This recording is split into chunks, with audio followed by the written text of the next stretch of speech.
구원에 이르는 지혜 제4장 두 번째 불순종과 암흑 9번째 시간입니다. 하나님의 경제정책이라는 소제목 하에 10개의 질문으로 되어 있습니다. 1번, 하나님은 남자에게 평생 노역형의 형벌을 내리셨습니다. 이것을 타락한 남자에게 내려진 두 번째 명령이라고 합니다. 하지만 타락한 인간은 이건 역시 불순종합니다. 두 번째 불순종으로 인하여 이 세상은 온갖 죄악으로 가득하게 됩니다. 남자들이 평생 노역형에 순종했다면 이 세상은 어떤 모습일까요?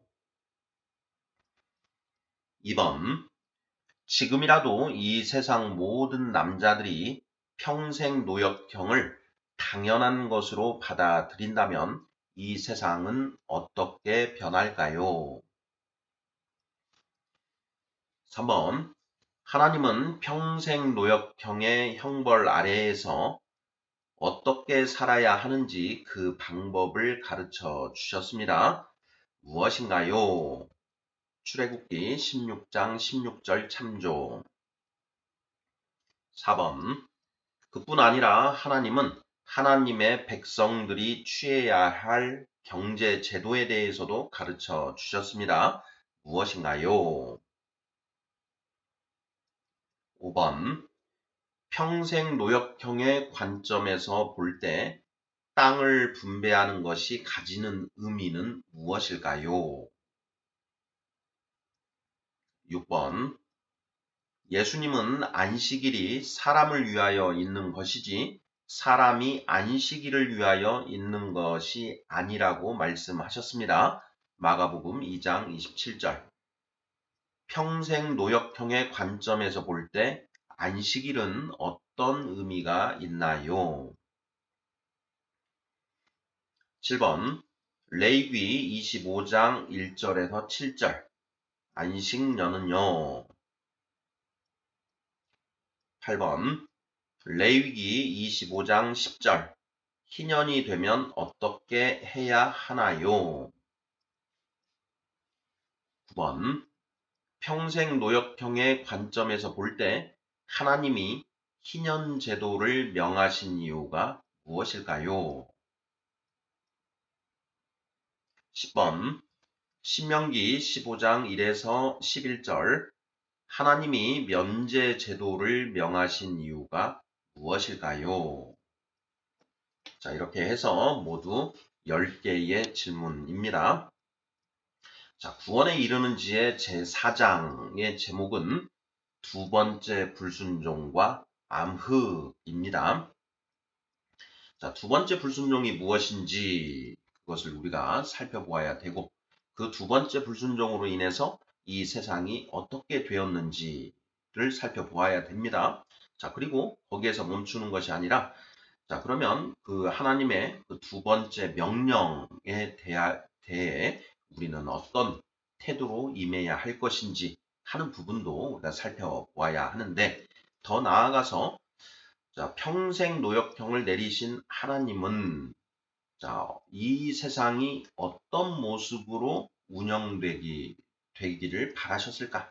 그리고 그러한 평생 노역형 하에서 이 세상이 어떻게 운영되는 것이 바람직한 것인가 하는 것도 이제 우리가 생각을 해 보아야 되는데, 하나님은 그 모세를 통하여 주신 그 율법 속에서 그에 관한 그 여러 가지를 담아 두셨습니다.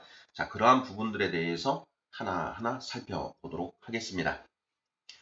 자, 1번부터 답을 찾아보도록 하겠습니다. 1번, 하나님은 남자에게 평생 노역형의 형벌을 내리셨습니다. 이것은 타락한 남자에게 내려진 두 번째 명령입니다. 하지만 타락한 인간은 이건 역시 불순종합니다.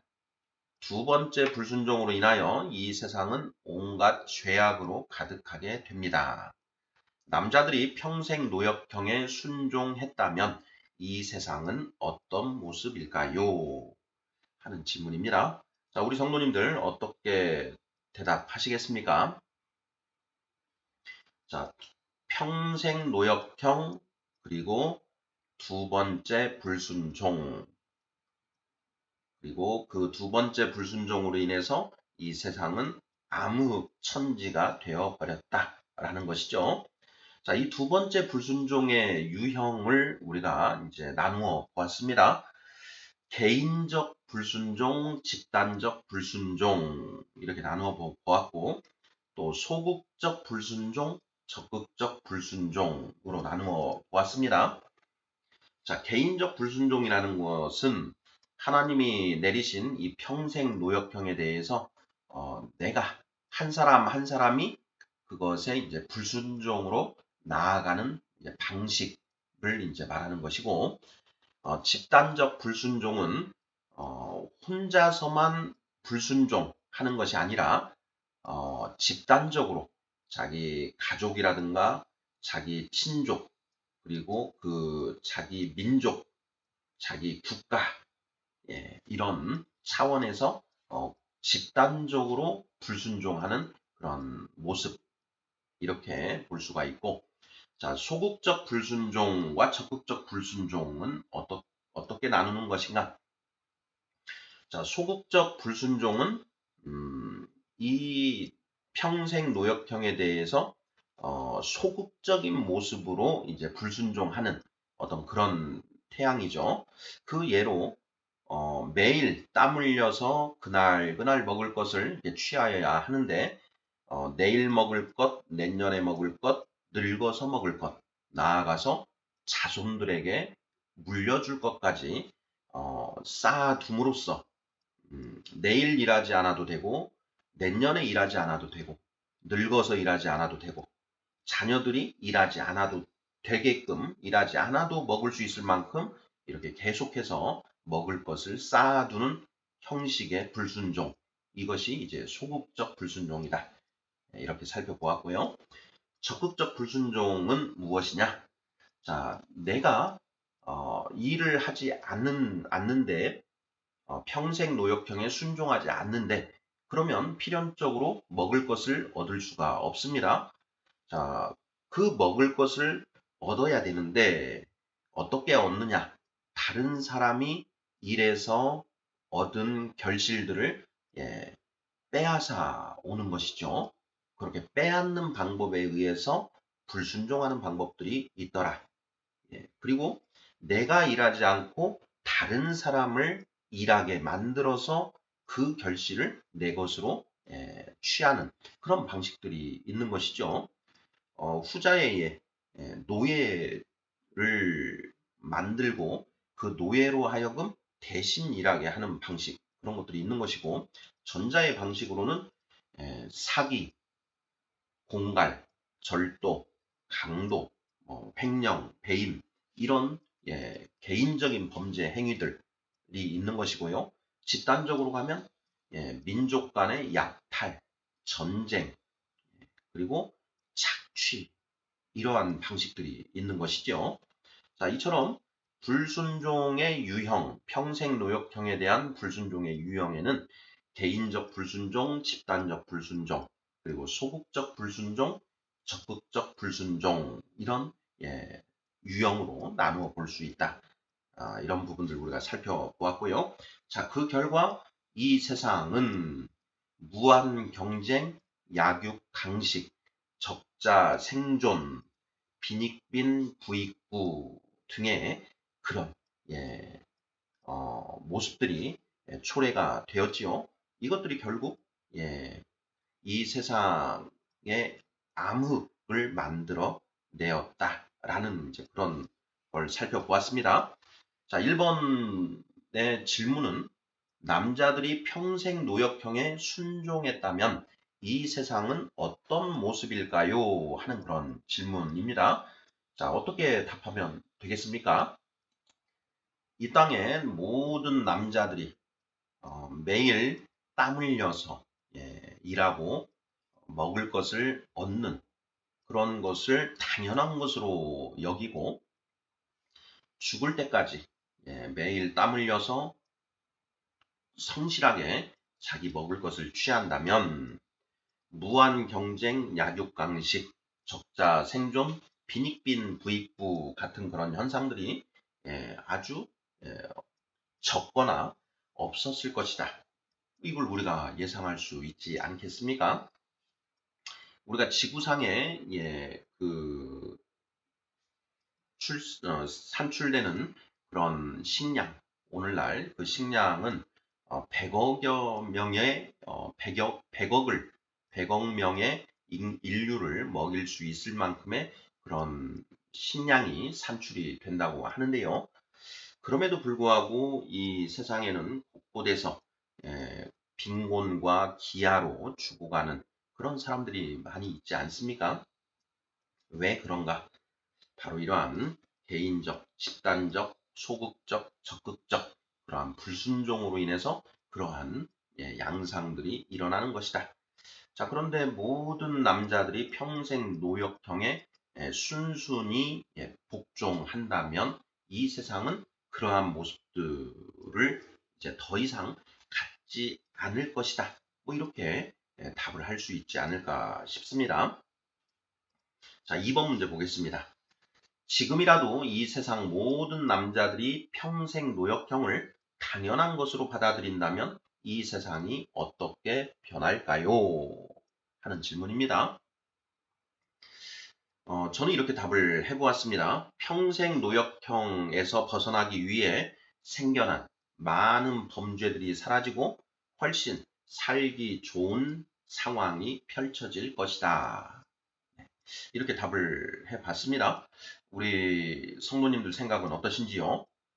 자, 이 세상 모든 남자들이 평생 노역형을 당연한 것으로 받아들인다. 네. 그 톨스토이가 이제 쓴 소설 중에 바보 이반이라고 하는 이제 그런 제목의 소설이 있지요. 그 바보 이반은 이 하나님의 평생 노역형에 기꺼이 순종하는 어떤 그런 모습의 사람입니다. 세상에 그 평생 노역형에 순종하지 않는 사람들, 그런 사람들은 이제 영악한 어떤 그런 모습을 보이지요. 창세기 우리가 6장에서 살펴보았지만 이 평생 노역형에 불순종하는 그런 세상 사람들의 모습을 하나님은 이렇게 표현을 하십니다. 창세기 6장 5절이지요.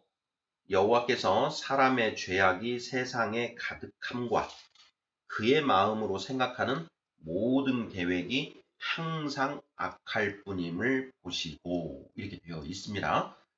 하나님의 평생 노역형에 불순종하는 그런 사람들, 이런 사람들의 머릿속에는 어떻게 하면 땀 흘려 일하지 않고 먹을 것을 얻을 것인가 하는 그 궁리로 가득 찬다라는 것이죠.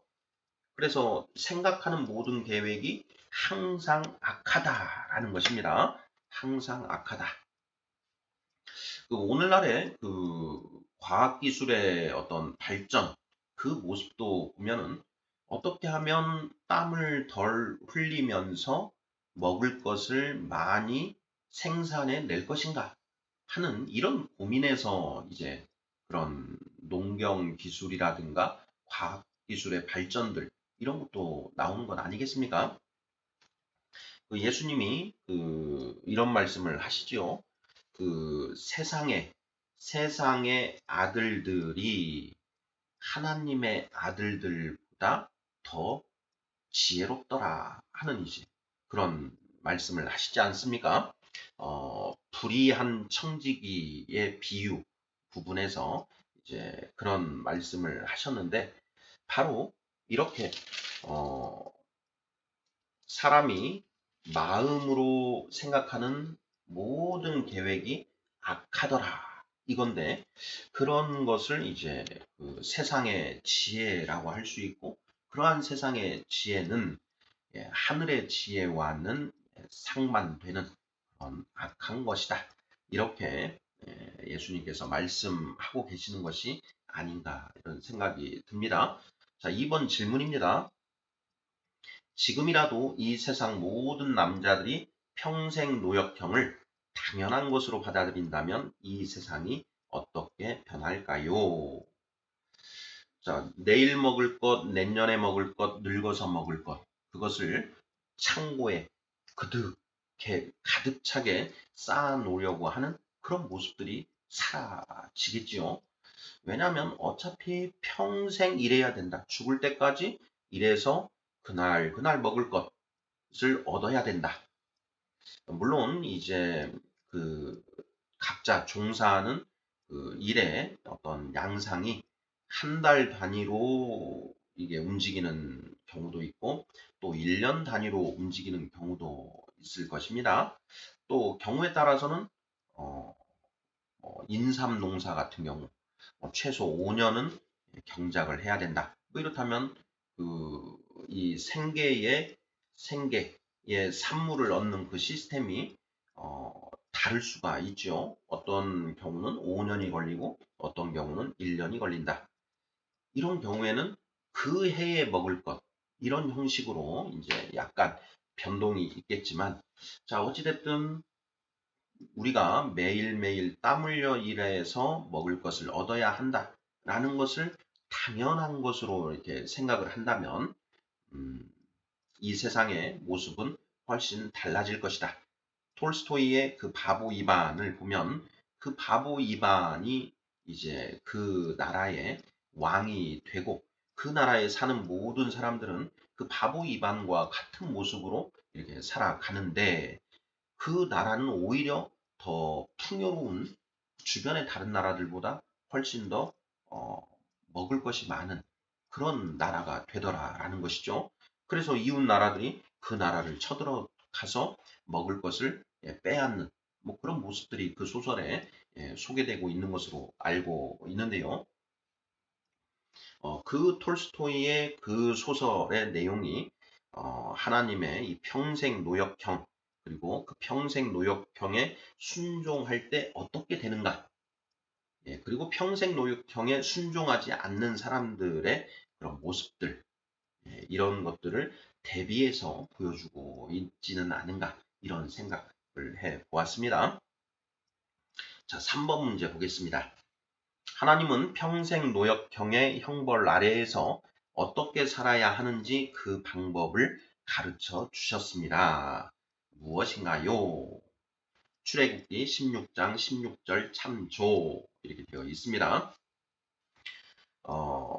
질문에서 보는 것처럼 하나님은 평생 노역형의 형벌 아래에서 어떻게 살아야 하는지 그 방법을 가르쳐 주셨다. 이렇게 이제 쓰고 있습니다. 어, 하나님은 예, 우리가 감당하지 못할 시험 당함을 허락하지 아니하시고 또한 시험 우리가 당할 때에 피할 길을 내사 능히 감당하게 하시고 이렇게 이제 고린도 전서에 쓰여 있지 않습니까?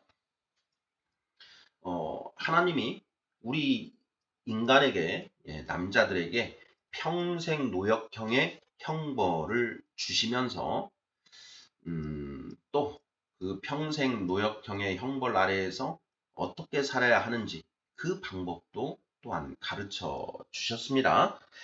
성경을 이제 이러한 관점에서 읽어보면 그 하나님이 주신 그 해결책들이 곳곳에서 우리가 찾을 수 있는데 음, 출애굽기 16장 16절을 통해서 그 해결 방법 한 가지를 우리가 한번 살펴보고자 합니다. 출애굽기 16장 16절 읽어보겠습니다. 여호와께서 이같이 명령하시기를 너희 각 사람은 먹을 만큼만 이것을 거둘지니 곧 너희 사람 수요대로 한 사람의 한 오멜씩 거두되 각 사람이 그의 장막에 있는 자들을 위하여 거둘지니라 하셨느니라. 네, 바로 만나 수확에 관한 이야기이지요. 출애굽한 이스라엘 백성들이 광야를 거쳐서 가나안 땅으로 가게 되는데 그 광야에는 먹을 것이 없다라는 것이죠. 출애굽한 이스라엘 백성들이 먹을 것을 이제 바리바리 싸가지고 출애굽했는데 그것들을 이제 조금씩 조금씩 덜어서 먹습니다. 그런데 가나안 땅으로 간 그 길 여정이 점점 길어지고 먹을 것은 떨어져 가는 것이죠. 자, 그러자 이 출애굽한 이스라엘 백성들이 하나님을 원망하고 또 자기들을 출애굽 시킨 모세를 원망합니다. 자, 그 상황에서 이제 하나님께서 만나, 하늘의 신령한 양식인 만나를 이제 주시지요.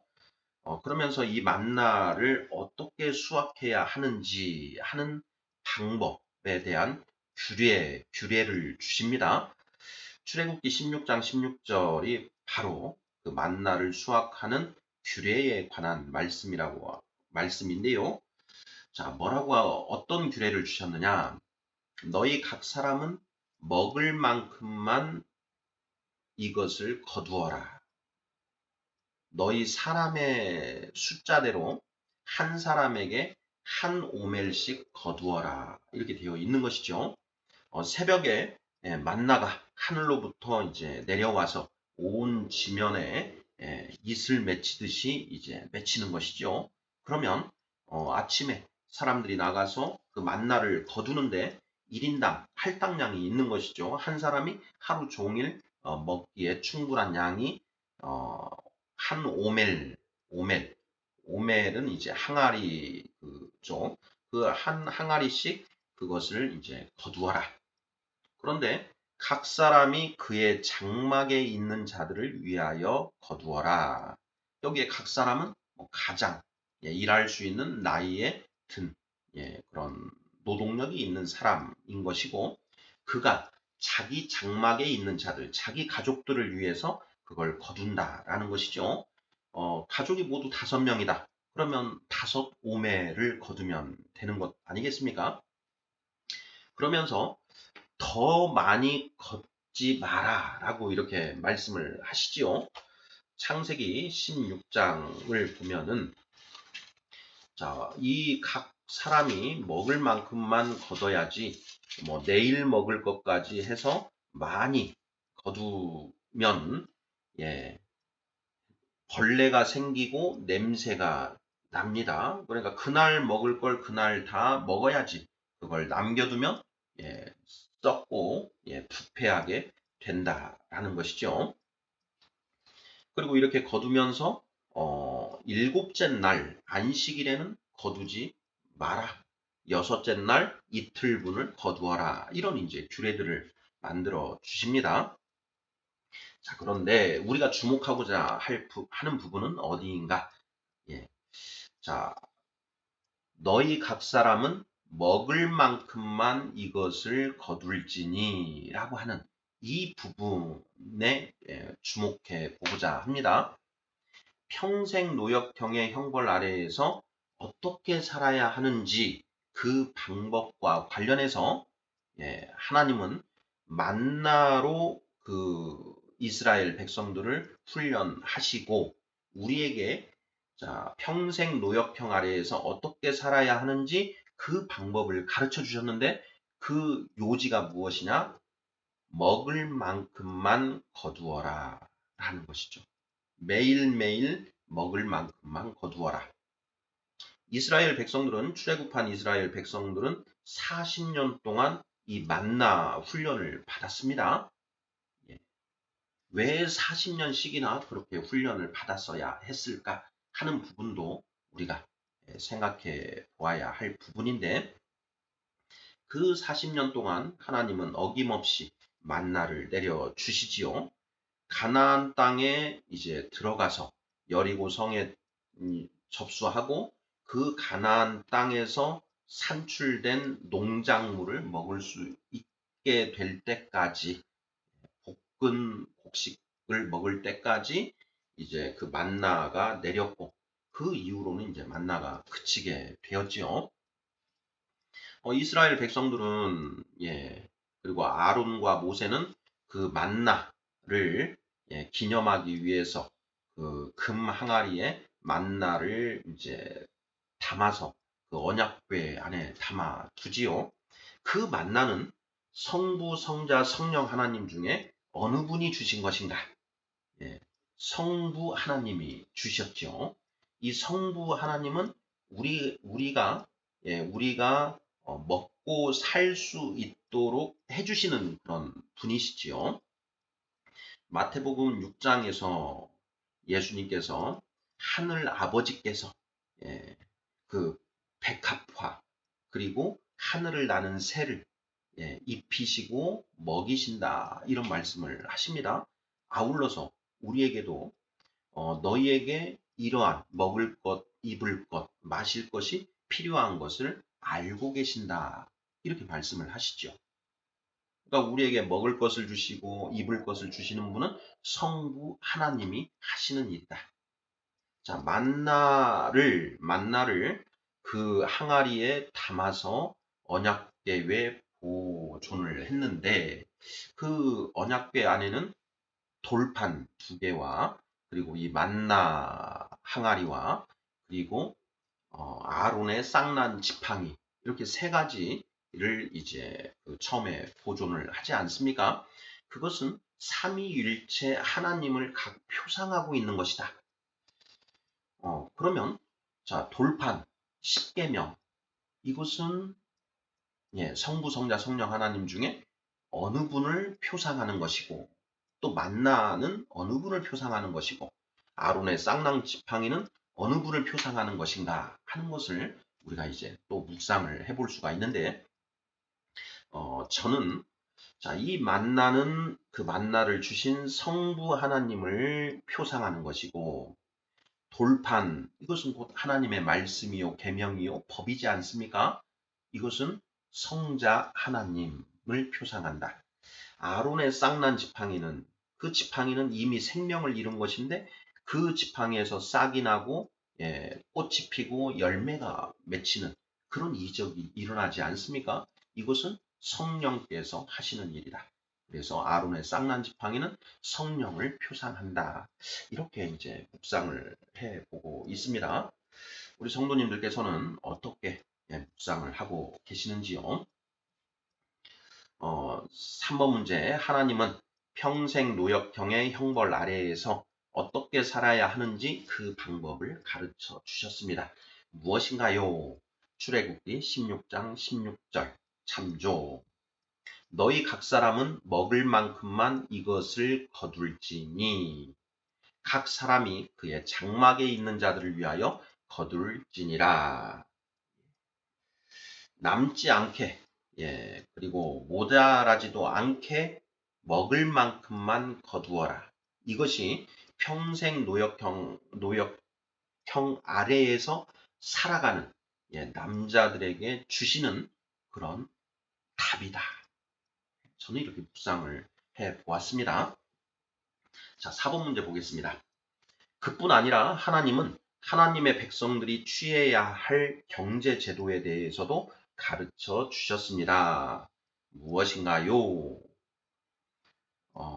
출애굽한 이스라엘 백성들이 이제 하나님의 약속의 땅, 적과 꿀이 넘쳐나는 그런 약속의 땅에 들어가는데 그 땅에 들어가서 너희가 어떻게 살아야 하는지에 관해서 모세를 통해서 답을 주십니다. 자, 그렇게 주신 그 경제 제도들이 있는데 무엇이냐? 먼저 땅을 분배하는 토지 제도가 있는 것이고요. 그리고 7째 날에는 너희가 먹는 것과 관련된 그 일을 하지 마라 하는 안식일. 그리고 7째 해에는 땅을 휴경해라 라고 하는 안식년. 그리고 매 7년 끝에는 채무를 면제하라 라고 하는 채무 면제 제도. 그리고 50년마다 오는 희년 제도. 이런 제도들을 주시지요. 이러한 것들은 경제 정책의 성격을 가지고 있지요. 하나님의 백성들이 취해야 할 경제 제도, 경제 정책 하나님이 모세를 통해서 주셨다라는 것입니다. 네, 이것을 경제 제도의 측면에서 관점에서 우리가 바라보고 우리 크리스찬들의 삶의 지표로서 삼아 볼 수 있겠다. 이런 생각을 해 보았습니다. 자, 4번 문제. 하나님의 백성들이 취해야 할 경제 제도에 대해서도 가르쳐 주셨다. 무엇인가? 토지 분배, 안식일, 안식년, 면제제도, 희년제도 등 크게 5가지. 네, 이렇게 저는 이제 생각을 해 보았고요. 자, 이제 5번부터는 그 5가지 제도에 대해서 하나하나 이제 살펴보는 그런 질문들이 되겠습니다. 5번 질문입니다. 평생 노역형의 관점에서 볼 때 땅을 분배하는 것이 가지는 의미는 무엇일까요? 네, 첫 번째로 하나님의 경제 제도, 경제 정책 중에 토지 분배에 대해서 살펴보고자 합니다. 평생 노역형의 관점에서 볼 때라는 이제 이런 전제가 붙어 있습니다. 자, 평생 노역형의 관점에서 볼 때 땅을 분배하는 것이 가지는 의미는 무엇일까요?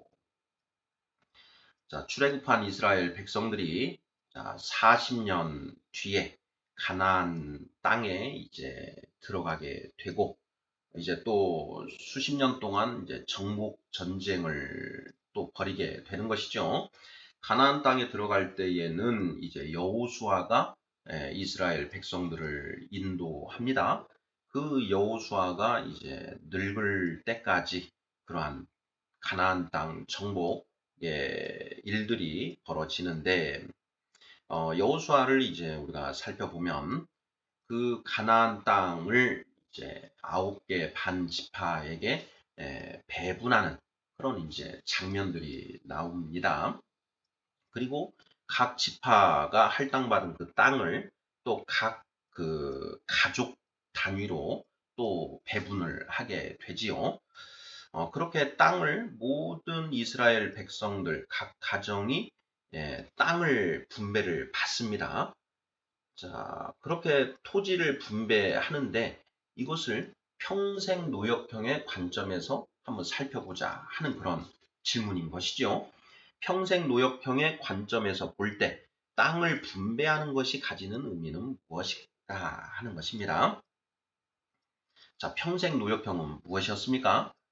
선악과를 먹은 그 아담에게 하나님이 벌을 내리시는데 아담에게 내려진 벌은 네가 평생 얼굴에 땀을 흘려야 먹을 것을 얻을 것이다.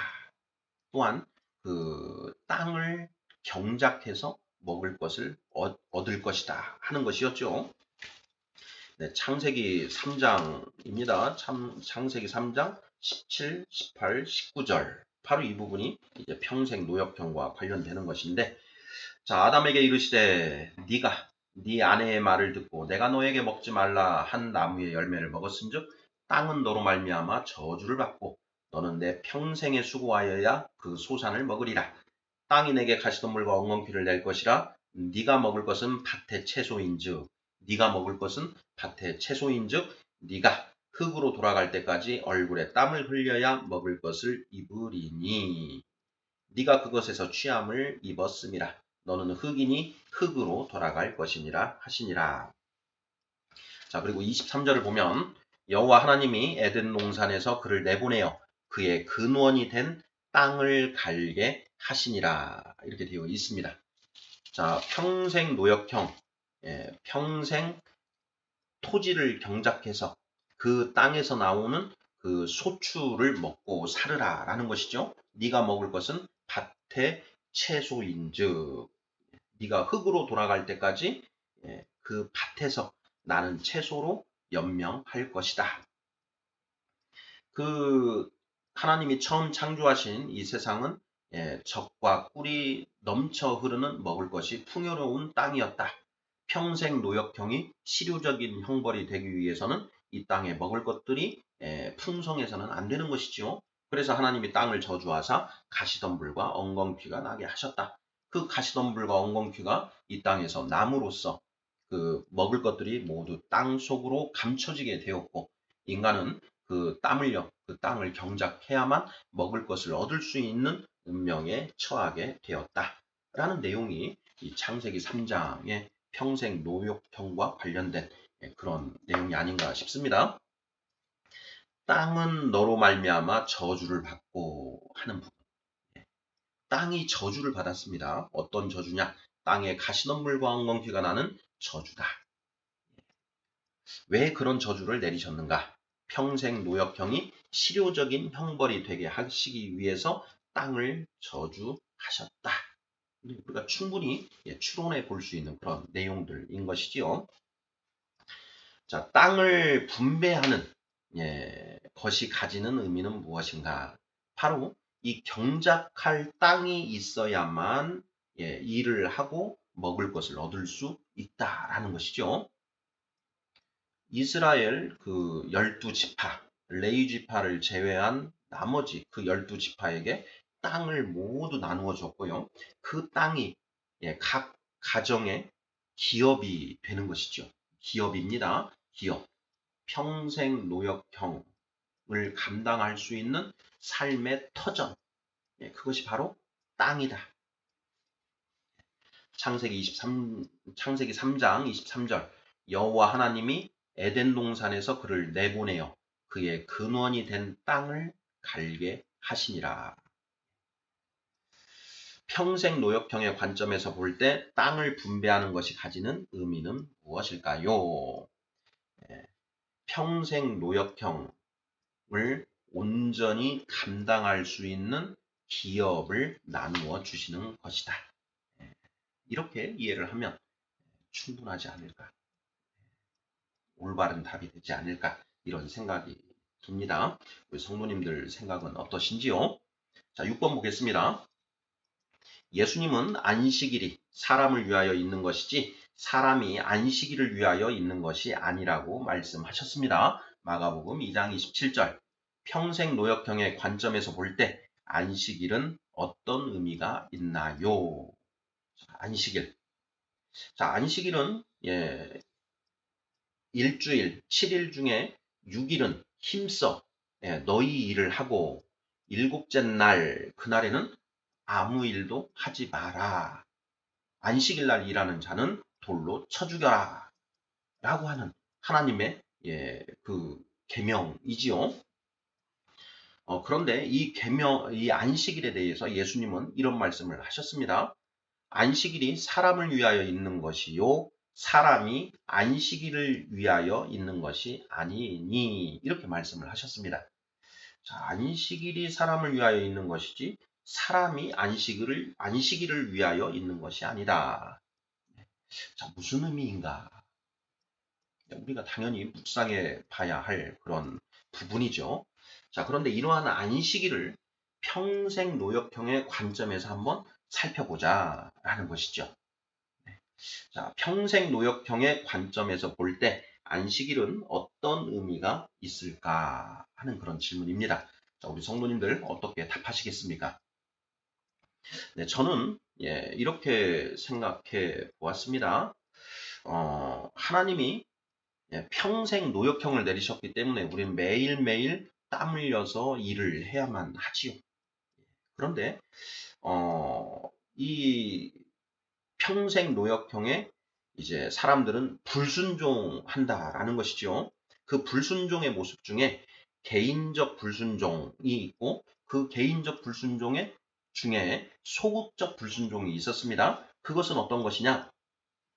매일매일 먹을 것을 얻는 그런 것을 하는 것이 아니라 내일 먹을 걸 미리 오늘 챙겨두고 그리고 내년에 먹을 걸 미리 챙겨두고 늙어서 먹을 것을 미리 챙겨두고 또 내 금쪽 같은 자식들이 평생 저렇게 노동하면서 사는 것을 내가 어떻게 보냐. 그 자식들이 먹을 것까지 챙겨놓는 그런 불순종을 한다라는 것이죠. 자, 그런 소극적인 불순종, 내일 먹을 것, 내년에 먹을 것, 늙어서 먹을 것, 자식들에게 물려줄 것, 이걸 쌓기 위해서는 쉴 시간이 있습니까? 없습니까? 쉴 시간이 어디 있습니까? 계속 일을 해서 하나라도 더 창고에 쌓아야 되지 않겠습니까? 그래서 죽을 똥 살 똥 일을 한다라는 것이죠. 그런데 그렇게 죽을 똥 살 똥 일하면 어떻게 됩니까? 결국은 죽게 되지요. 두 번째 사막, 지옥불에 떨어지게 되는 그런 결과가 초래된다라는 것입니다. 우리는 왜 우리가 이렇게 평생 노역형을 감수해야만 하는 그런 운명이 되었는지 하는 부분을 성경 말씀을 통해서 그 답을 찾아야 되고, 또 그 평생 노역형에서 벗어나기 위해서는 어떻게 하여야 하는가 하는 그 답을 또 성경에서 찾아야 됩니다. 그것을 찾으라고 성경 66권 말씀을 주신 것이고, 그것을 찾은 사람들은 평생 노역형에 온전히 순종할 수 있고, 더 나아가 평생 노역형으로부터 해방될 수 있다라는 것이죠. 그러한 방법들, 길들이 성경 66권에 모두 다 기록되어 있다라는 것입니다. 자, 평생 노역형의 관점에서 볼 때 안식일은 어떤 의미가 있나요? 주 6일 동안 힘써 자기 일을 하는 것이죠. 각자의 일을 합니다. 자, 그리고 일곱째 날에는 그 먹고 살기 위해서 하는 일을 멈추고 하나님을 예배하는 일을 하는 것이죠. 그 하나님을 예배하는 그 일곱째 날, 우리는 무슨 생각을 해야 되느냐? 평생 노역형에 처해진 이유가 무엇인지 되새기고 온전히 하나님의 말씀에 순종하고자 마음을 다잡는 그런 시간을 갖는 것이지요. 자, 그리고 더 나아가서는 창조의 첫째 날부터 일곱째 날, 하나님은 그 계획을 세우셨는데, 자, 일곱째 날, 밤이 지나고 드디어 아침이 오고 낮이 되면 더 이상 밤이 없습니다. 하나님이 진정 안식하시게 되시는 것이고, 그 하나님의 안식에 참여하는 하나님의 백성들, 천국 백성들이 있는 것이지요. 자, 평생 노역형에서 해방되는 창조의 제7일을 기다리고 고대하는 날이다라는 것이죠.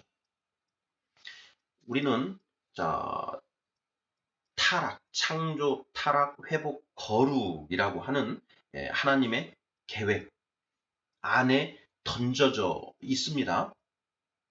우리는 하나님의 창조의 제7일, 창조가 완성되는 날, 그 날을 기다리는 것이죠. 새하늘과 새 땅을 기다리는 사람이 바로 크리스찬이다. 마라나타. 하나님의 창조가 완전히 마무리되는, 내가 모든 것을 이루었도다. 창세기 요한계시록 22장 5절인가요? 21장 5절. 내가 다 이루었도다. 이것은 이제 창조 사역, 하나님의 창조 사역이 최종적으로 마무리된 것이지요. 십자가에서 예수님께서 다 이루었도다 이렇게 말씀을 하십니다. 그것은 초림 예수님이 이루신 것이죠. 전 3년 반 창조의 이 창조 타락 회복 거룩의 역사, 회복과 거룩의 역사의 그 7년이라고 했을 때 그 절반에 해당되는, 예수님이 오셔서 십자가에서 죽으시고 하늘을 여시고 성령 시대를 여신 것, 거기까지의 일이 이루어졌다. 그걸 이루셨다라는 것이고, 요한계시록 21장에 내가 다 이루었다. 나머지 3년 반에 이루어져야 할 일들이 다 이루어졌다라는 그런 말씀이 아니신가, 저는 그렇게 묵상을 하고 있는데요. 바로 그렇게 새하늘과 새 땅, 거룩한 성 예루살렘의 임재까지 모두 끝나야 하나님의 창조 사역이 끝이 나신다. 우리는 그 하나님의 창조 사역이 마무리되는 그 제7일을 고대하며 기다리고 있는 그런 존재다. 그런 의미에서 안식일이 주어진 것 아니겠는가? 이렇게 답을 해보면 어떨까 싶습니다. 평생 노역형에서 해방되는 창조의 제7일을 고대하는 날이다. 안식일이 사람을 위하여 있는 것이요 사람이 안식일을 위하여 있는 것이 아니다. 먹을 것을 얻기 위해서 매일 땀 흘려 일해야만 하는 평생 노역형의 숙명에 우리가 처해져 있는데 그 평생 노역형으로부터 벗어나는 그 날을 우리가 묵상하고 평생 노역형의 의미가 무엇인지를 우리가 깨달아 알고 되새기는 그런 날이다. 이렇게 답을 하면 어떨까 싶습니다. 7번 질문 보겠습니다. 레위기 25장 1에서 7절 안식년은요? 하는 질문입니다. 자, 레위기 25장 1에서 7절을 보면 이제 안식년 제도에 대해서 이제 기록이 되어 있는데요. 자, 이 안식년은 평생 노역형의 관점에서 볼 때 어떤 의미가 있는가 하는 그런 질문입니다. 자, 우리 성도님들 어떻게 답을 하시겠습니까? 자, 레위기 25장의 5절을 보면은요. 자, 네가 거둔 후에 자라난 것을 거두지 말고 가꾸지 아니한 포도나무가 맺은 열매를 거두지 말라. 이는 땅의 안식년임이니라. 이렇게 되어 있습니다. 땅의 안식년이다. 땅의 안식년. 평생 노역형을 하나님이 아담에게 내리시면서 자, 땅은 이로 말미암아 땅이 저주를 받으리니 이렇게 되어 있습니다. 아담의 잘못으로 땅이 저주를 받은 것이지요. 가시덤불과 엉겅퀴가 나게 되었고 이제 사람이 땅을 계속 경작하게 됩니다. 그래서 땅의 소출을 먹고 사는데 바로 그 평생 노역형 아담의 첫 번째 불순종의 결과 땅이 괴로움을 당하게 된 것이지요. 사람이 이 도구들을 이용해서 땅을 끊임없이 해치는 것 아니겠습니까? 오늘날에는 땅에서 그 자원들을 얻기 위해서 더 땅을 많이 파헤치고 있는 그런 우리 인류의 모습을 살펴볼 수가 있는데 자 그렇게 저주받은 땅이 휴식을 취한다라는 것이죠. 일곱째 해에 땅이 휴식을 취한다. 이 안식년 이것도 역시 7년째에 주어지는데요. 이건 역시 창조의 제7일을 또 기리고 고대하는 그런 의미가 역시 있는 것 같습니다. 또한 그 안식년과 관련해서 우리가 품는 그 의문이 있죠. 질문이 있죠. 레위기 25장 20절에서 21절 말씀입니다. 만일 너희가 말하기를 우리가 만일 일곱째 해에 심지도 못하고 소출을 거두지도 못하면 우리가 무엇을 먹으리요 하리니 내가 명령하여 여섯째 해에 내 복을 너희에게 주어 그 소출이 3년 동안 쓰기에 족하게 하리라 이렇게 되어 있습니다. 제 7년이 되는 해에는 땅을 쉬게 하라. 그러면 우리는 무엇을 먹고 삽니까? 당연히 이런 질문을 하는 것이죠.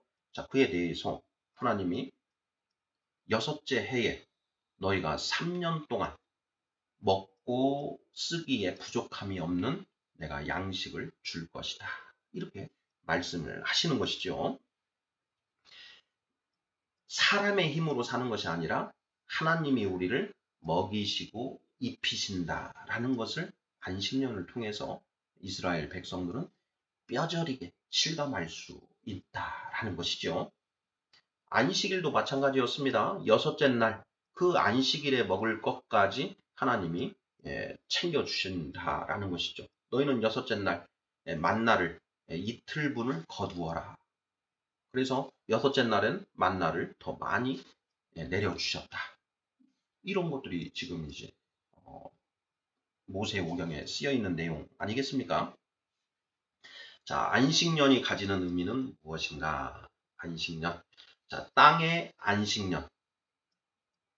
아담의 첫 번째 불순종으로 땅이 저주를 받았는데 땅에도 휴식이 필요하다.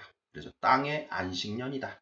또한 그 1년 동안 경작을 하지 않더라도 하나님이 먹이시고 입히시는 그것을 우리가 체험하고 그것을 통해서 창조의 제7일을 고대하는 평생 노역형으로부터 벗어나는 그날을 기다리고 기념하는 그런 날이다. 이런 맥락으로 답을 하면 맞지 않을까 싶습니다.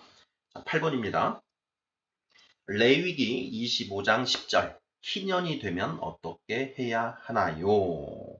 희년. 자, 희년은 안식일을 7번 77은 49, 49년 안식일을 7번을 지내고 그 다음 해 50년째가 되는 그 해가 희년이지요. 레위기 25장 10절 너희는 50년째 해를 거룩하게 하여 그 땅에 있는 모든 주민을 위하여 자유를 공포하라. 이 해는 너희에게 희년이니 너희는 각각 자기의 소유지로 돌아가며 각각 자기의 가족에게로 돌아갈지며 이렇게 되어 있습니다. 안식년을 7번을 보냅니다. 네, 7번. 이거는 완전수를 의미하지요. 안식년을 7번을 보내면 희년이 온다. 희년. 이 희년은 마치 창조의 제7일 새하늘과 새 땅을 예표하는 것과도 같은 그런 날이지요. 그런데 안식년을 7번을 보낸다. 일곱. 의미가 있지요. 뭐 창조의 첫째 날, 둘째 날, 셋째 날, 넷째 날, 다섯째 날, 여섯째 날, 일곱째 날. 그리고 이제 하나님의 영원한 안식이 펼쳐지고 그 하나님의 영원한 안식에 우리는 참여하게 된다. 그런 맥락이 아닐까 이런 생각이 듭니다. 자, 희년이 되면 어떻게 해야 하는가? 모든 주민을 위하여 자유를 공포하라. 너희는 각각 자기의 소유지로 돌아가며 각각 자기의 가족에게로 돌아갈지며 이렇게 되어 있습니다. 자, 50년의 그 세월 동안 경제적인 어려움으로 인해서 다른 사람에게 자기 소유의 땅을 매각한 그런 경우도 있는 것이고 또 땅을 매각하고 더 이상 방법이 없어서 그 다른 집에 가서 이제 노예, 머슴살이를 하는 경우도 있는 것이지요. 자, 그런데 희년이 되면 그 팔았던 땅을 되돌려받고 또 그 노예에서도 그 종살이에서도 이제 풀려나서 가정으로 다시 돌아오게 된다. 새롭게 시작할 수 있는 발판이 마련되는 것이지요. 우리가 하나님의 평생 노역형에 순종하기 위해서는 각자에게 기업이 있어야 된다. 그런 각자가 경작할 토지 그리고 스스로를 위한 그런 노동의 회복을 위한 날이다. 그런데 그것은 긴 안목에서 보면 새하늘과 새 땅의 예표, 그림자와 같은 그런 모습을 또한 보이고 있다. 이 정도 맥락으로 답을 하면 어떨까 싶습니다. 자, 9번 질문입니다. 평생 노역형의 관점에서 볼 때 하나님이 희년 제도를 명하신 이유가 무엇일까요? 자, 평생 노역형의 관점에서 볼 때 평생 노역형이 실효적인 어떤 그런 형벌이 되기 위해서는 기업이 있어야 된다. 각 가정에 그 경작할 땅이 있어야 하는 것이죠. 네, 그 각 가정에서 경작할 토지 그리고 그 토지에서 자기 땀을 흘려야 됩니다. 그것을 가능케 하는 그런 의미가 있다라는 것이죠. 이러한 희년 제도가 유독 하나님의 백성, 구약시대의 교회라고 할 수 있는 이스라엘 백성들에게 명하여진 하나님의 그 경제 정책이었다. 왜 이러한 것들을 경험하게 하셨는가? 그것은 하나님의 이 창조 사역의 원리를 우리로 하여금 실제 깨닫게 하시기 위해서 그렇게 하신 것이 아닐까. 그리고 성경 모세오경에 기록된 첫째 날부터 일곱째 날까지의 의미, 이 땅이 하나님의 어떠한 계획 하에 운영되고 있는가 하는 것을 우리로 하여금 깨닫게 하시기 위해서 그러한 희년 제도를 명하신 것이 아닐까. 저는 이렇게 묵상을 하고 있습니다. 우리 성도님들께서는 어떠신지요? 자, 마지막 10번 문제입니다. 신명기 15장 1에서 11절. 하나님이 면제 제도를 명하신 이유가 무엇일까요? 이제 면제 제도입니다. 신명기 15장 1에서 2절 보면은요. 매 7년 끝에는 면제하라. 면제의 규례는 이러하니라. 그의 이웃에게 꾸어준 모든 체주는 그것을 면제하고 그의 이웃에게나 그 형제에게 독촉하지 말지니 이는 여호와를 위하여 면제를 선포하였음이라. 이렇게 되어 있습니다. 이스라엘 백성들이 가나안 땅에 들어가서 이제 땅을 분배받고 삶을 영위하는데 그 와중에도 이제 문제가 있을 것이다 하는 것이죠. 어떤 가정은 경제가 힘들어져서 땅을 매각하고 또 다른 그 이웃들에게 돈을 빌리고 하는 이런 일들이 이제 일어나는 것 아니겠습니까? 자, 그런데 그렇게 돈을 빌려주고 이제 빌리고 하는 그런 일들이 있는데 7년 그러니까 채권의 소멸시효 이런 제도로 이해를 하면 맞을 것 같습니다. 그 채권의 유효기간 그것을 7년으로 이렇게 하면서 7년이 지나고 나면 그걸 면제해 주어라 라는 것이죠. 면제의 규례는 이러하니라. 그의 이웃에게 꾸어준 모든 체주는 그것을 면제하고 그의 이웃에게나 그 형제에게 독촉하지 말라. 빚으로 인하여 생계가 곤란하게 되면 그것으로부터 도둑질 등의 다른 범죄가 생겨나게 되는 바 이를 방지하여 빚을 진 지 7년이 지나면 빚이 없는 상태로 회복될 길을 열어주어 하나님의 백성들의 공동체가 유지될 수 있도록 하기 위해 나아가서 채무자에게 하나님의 은혜를 되새기고 심기일전하는 기회를 제공하기 위해 이러한 면제 제도를 명하신 것이 아닌가. 저는 이렇게 답을 해 보았습니다. 자, 이 면제 제도와 관련해서 하나님은 또 특별히 이렇게 말씀을 주셨습니다. 신명기 15장 4절 5절인데요. 자, 네가 만일 너의 하나님 여호와의 말씀만 듣고 내가 오늘 너에게 내리는 그 명령을 다 지켜 행하면 너의 하나님 여호와께서 너에게 기업으로 주신 땅에서 네가 반드시 복을 받으리니 너희 중에 가난한 자가 없으리라. 너희 중에 가난한 자가 없으리라. 이스라엘 백성들, 구약시대의 교회, 그 공동체 내에 가난한 자가 없이 다 같이 어울려서 함께 잘 사는 그런 사회를 만드시기 위해서 이러한 면제 제도를 명하셨다라는 것을 직접적으로 이 말씀을 통해서 선포하고 계시는 것 이렇게 보면 틀림없겠지요. 구원에 이르는 시에 4장 9번째 시간 하나님의 경제정책이라는 소제목하에 10개의 질문들 살펴보았습니다. 하나님이 구약시대의 교회, 하나님의 백성들이라고 하나님이 스스로 선포하신 그 이스라엘 백성들에게 평생 노역형 하에서 너희가 어떻게 살아야 하는지 그 방법을 보여주셨다라는 것이지요. 토지 분배제도, 안식일제도, 안식년제도, 면제제도, 희년제도 이것을 통해서 크리스찬 공동체가 어떻게 살아야 하는지 하는 그 모습을 보여주셨습니다.